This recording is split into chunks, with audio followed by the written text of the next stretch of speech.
तौबा करें तो फिर बदल जाएं, फिर तब्दीली आए।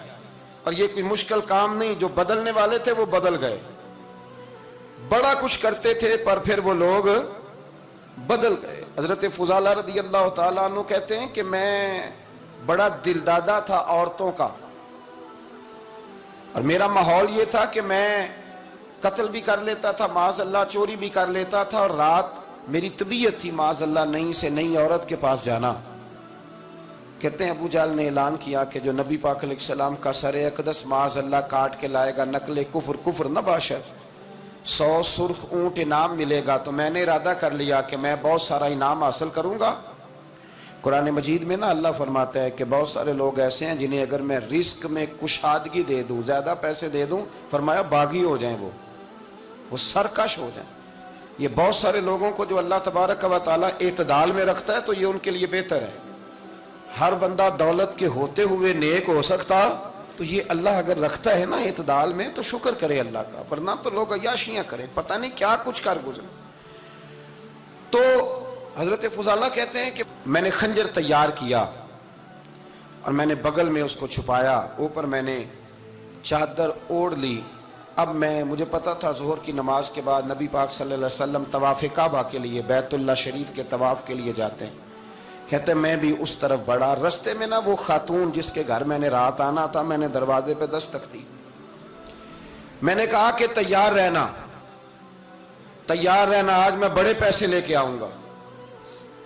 उसे मैंने ये कहा और फिर मैं चला गया बैतुल्लाह शरीफ का तवाफ करने। कहते हैं अल्लाह के महबूब भी तवाफ कर रहे थे तो मैंने भी तवाफ शुरू कर दिया। इरादा ये था कि जहां नबी पाक अलैहिस्सलाम मेरे करीब से गुजरेंगे तो मौका पाकर मैं हुजूर के जिस्म अक़दस पर खंजर खोप दूंगा और माज़अल्लाह शहीद कर दूंगा।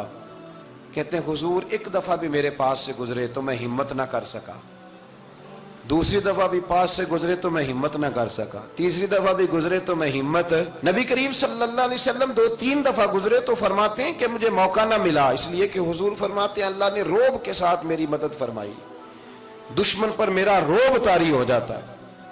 फरमाते हैं जब चक्कर पूरे हो गए तो महबूब करीम ना छठे चक्कर पे फरमाने लगे फुजाला चक्कर एक रह गया है, बेखबर हो जो गुलामों से वो आका क्या है, एक फेरा रह गया।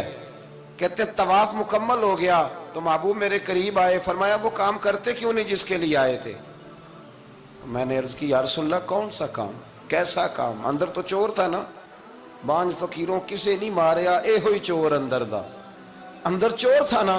कहते हैं हुजूर ने मुझे कंधे से पकड़ के हिलाया, फरमाया करते क्यों नहीं। जब हुजूर ने हिलाया तो वो खंजर भी पैरों में गिरा और मैं भी रसूलुल्लाह के पैरों में गिर गया। मैंने कहा हुजूर मुझे कलमा पढ़ा दें। कहते हैं हुजूर ने पहले मेरे दिल पे दस्ते मुबारक फेरा, फिर मेरे नबी ने मुझे कलमा पढ़ा दिया। अब ना मुरीद होने वाला कहता है कि जी आहिस्ता आहिस्ता मैं ठीक हो जाऊंगा। अब वो आहिस्ता आहिस्ता का क्या तर्जुमा है ये बिल्कुल समझ नहीं आती। भाई किसी बंदे से 5 लाख रुपया लेना है तो उससे वो कहता है जी मैं आहिस्ता आहिस्ता दूंगा, 500 रुपया दे दिया करूंगा रोज का, तो कहते हैं मेरी रकम खराब होती है, पूरे दो। और नेकी की बात जब आती है तो कहते हैं हजरत साहब दीन इतना सख्त नहीं है, मैं आहिस्ता आहिस्ता ठीक हो जाऊंगा। अब मैं मगरिब इशा पढ़नी शुरू कर दिया मैंने, अब मैं तस्बीह ले ली है कल मैंने, भी आहिस्ता आहिस्ता मैं ठीक हो जाऊंगा। यानी रकम लेनी हो तो वो आहिस्ता आहिस्ता कबूल नहीं है। लेकिन और मकान की रजिस्ट्री अगर करानी हो तो मालिक मकान कहे आहिस्ता आहिस्ता करा लो, कहते हैं पैसे पूरे दिए, सवेरे चल और बयान दे। ये क्या बात हुई। यहां ये जो हमारा माहौल था ना, कर लेंगे हो जाएगा, यकीन करें लोग कब्रों में चले गए हैं पर मस्जिदों में नहीं आए। हर काम से लोग रिटायर हुए पर गुनाहों से रिटायर नहीं हुए। आखिर तक तबाही उतर गई लेकिन लोग बदलने को तैयार ना हुए। हजरत फुजाला कहते हैं अभी मैंने कलमा पढ़ा, अभी मैं वापस आया, रस्ते में वो बीबी खड़ी थी। कहते मैं वो शख्स था कि औरतें मरती थी मेरे ऊपर और किसी की जुर्रत थी कि वो आए बाएं शाएं करे, लेकिन फरमाते हैं मैं बीबी के पास से गुजर गया।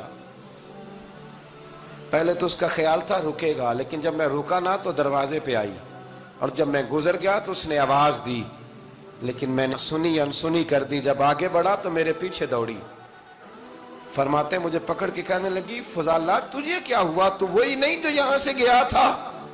آپ فرماتے ہیں میں کبھی نہیں رویا تھا، میں کبھی نہیں رویا تھا۔ اور جب کہا نا تو وہی نہیں، کہتے میں نے سر اٹھایا تو میری آنکھوں میں آنسو تھے، میں نے کہا میں جو گیا تھا وہ نہیں ہوں، اب تو میں محمد عربی کا غلام بن گیا، اب میں وہ نہیں ہوں، اب نہیں ہو سکتا کہ کوئی میری نظر میلی ہو جائے، یہ کیسے ممکن؟ اب نا اسلام کی تعریف ہم نے یہ کی ہے کہ خبردار کوئی ہمارے قریب نہ آئے، ہم کسی کو بات نہیں کرنے دیتے کہ ہم مسلمان ہیں، ہم بات نہیں کرنے دیتے۔ پتہ کیا بات ہے، ایک میری یہ تقریر ہوتی ہے ممبر پہ، اور ایک میرا عمل ہوتا ہے جب میں سفر کرتا ہوں، جب میں گاڑی میں بیٹھتا ہوں، جب میں دوستوں سے ملتا ہوں۔ جب ان دونوں باتوں میں تضاد آتا ہے نا، تضاد، تو لوگ تقریر کو جذبات نہیں کہتے، ایک فن بن جاتی ہے تقریر۔ آپ کو پتہ ہے نا وائزین نعت خواں کہتے ہیں میں نے محفل لوٹ لی، پھر لوگ شمار کرتے ہیں کتنے لوگوں نے سبحان اللہ کہی، پھر لوگ شمار کرتے ہیں کہ آج 5 بندے روئے بھی تھے جب میں تقریر کر رہا تھا۔ تو پھر یہ فن ہے، یہ جذبات کا اظہار۔ سمجھ لیں بات کو کہ عمل جب آپ نہیں نہ کرتے عمل، تو آپ خود بڑے بے چین رہتے ہیں کہ یار یہ میں کیا کر رہا ہوں، یہ کون سا گورکھ دھندا ہے کہ میرا عمل صفر ہوتا جا رہا ہے۔ ہمارے ایک استاد تھے تو وہ فرمایا کرتے تھے کہ اگر پڑھے لکھے آدمی کو تم بے عمل دیکھو تو اس سے دور ہٹ جایا کرو، ورنہ تمہیں بھی بے عمل کر دے گا۔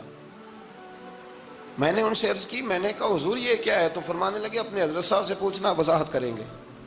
میں نے حضرت صاحب سے کہا جی عجیب بات کر دی ہے، علم والے بندے کے پاس بیٹھ کے تو علم آتا ہے۔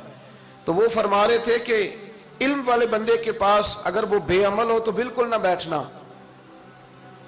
تو حضرت صاحب فرمانے لگا انہوں نے صحیح کہا ہے۔ اب بات بہت بڑی ہے، پتہ نہیں آپ کی سمجھ میں آتی ہے نہیں آتی، بہرحال کر دیتا ہوں۔ پڑھا لکھا بندہ اگر بے عمل ہو تو اس کے پاس، تو میں نے کہا حضور کیوں؟ فرمانے لگے اس لیے کہ وہ اپنی بے عملی پر بھی دلائل دے گا، وہ بے عملی پر بھی دلیلیں قائم کرے گا کہ یہ وجہ ہے تو اس لیے میں ایسے کر رہا ہوں۔ تو چونکہ وہ بے عمل ہے اور ہے پڑھا لکھا، نبی کریم صلی اللہ علیہ وسلم کے غلام نہ پل بھر میں بدل جاتے تھے۔